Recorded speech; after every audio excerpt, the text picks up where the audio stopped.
शेतकरी मित्रांनो नमस्कार. मी कैलास पुंडा आपले सर्वांचे स्वागत करतो माझ्या या यूट्यूब चॅनलमध्ये, ज्यामध्ये आपण वेगवेगळ्या प्रकारचे शेतीविषयक व्हिडिओ आपण बघत असतो. तर मित्रांनो, आज आपण बघणार आहे की आपण जे फवारणीसाठी पाणी वापरतो तर त्याचा पीएच कशा प्रकारे आपल्याला मेंटेन करायचा आहे आणि पाण्याचा किती पीएच आपल्याला हा फवारणीचा पाहिजे. तर त्याआधी मित्रांनो, चॅनलवरती आपण जर नवीन असाल तर चॅनलला सबस्क्राईब करा, व्हिडिओला लाईक करा आणि इतर आपल्या जवळच्या शेतकऱ्यांना सुद्धा शेअर करा. तर मित्रांनो, हे जे आपला IMC कंपनीचं प्रोडक्ट आहे हे ॲग्रो ॲक्टिवेटर, याचा आज आपण डेमो बघणार आहे की कशा पद्धतीने हे पाण्याचं पीएच मेंटेन करतं. सोबतच हे चांगल्या एकदम सिलिकॉन बेस स्टिकर स्प्रेडर या दोन्ही पद्धतीने हे काम करतं. तर त्यासाठी मित्रांनो, मी हे बोरचं पाणी घेतलेलं आहे. दोन्ही ग्लासमध्ये मी या पद्धतीने पाणी घेतोय. तर मित्रांनो, आपण जे फवारणीसाठी पाणी वापरतो त्याचा पीएच 5.5 ते 6.5 7 पर्यंत आपल्या पाण्याचा पीएच आपल्याला पाहिजे. सरासरी 6.5 पर्यंत आपल्याला पाण्याचं पीएच पाहिजे. तर हे त्याच्यासाठी मी आज पीएच इंडिकेटर घेतलेलं आहे, ज्या माध्यमातून आपण आता पहिले बघून घेऊया की या पाण्याचा पीएच हा किती आहे.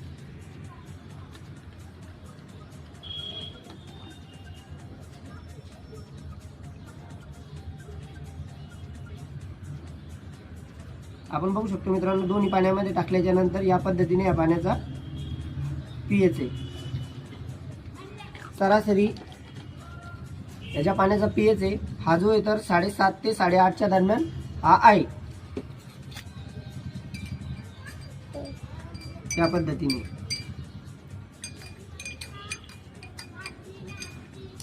त्यानंतर मित्रांनो, आपण आता याच्यामध्ये एका ग्लासमध्ये आपलं IMC कंपनीचं ॲग्रो ॲक्टिवेटर हे जे पीएच म्हणजे जे औषध आहे, जे स्टिकर स्प्रेडर आणि सोबतच पीएच बॅलेन्सर म्हणून सुद्धा काम करतात, तर त्याचा वापर आपण करणार आहे.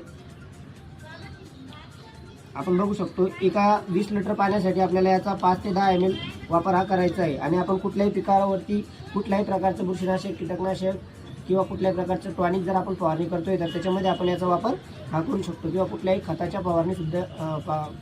फवारणी करत असताना सुद्धा याचा वापर आपण करू शकतो. तर आपण आता याच्यामध्ये जे आपलं ॲक्टिवेटर टाकलेलं आहे मिक्स केल्यानंतर आपण बघू शकतो मित्रांनो, या पद्धतीने ज्यावेळेस आपला पाण्याचा जो पीएच आहे या पद्धतीने हा सरासरी 6.5 पॉईंटवरती आपला आलेला आहे. आणि ज्यावेळेस आपण योग्य पीएच असलेलं पाण्याचं पीएच जर मेंटेन असेल आणि जर आपण फवारणी करतोय तर आपल्याला त्यावेळेस 100% औषधीचे रिझल्ट मिळतात. सोबतच जास्तीत जास्त दिवस रिझल्ट हे टिकून राहतात आणि आपण केलेली जी फवारणी आहे ती आपली वाया जात नाही.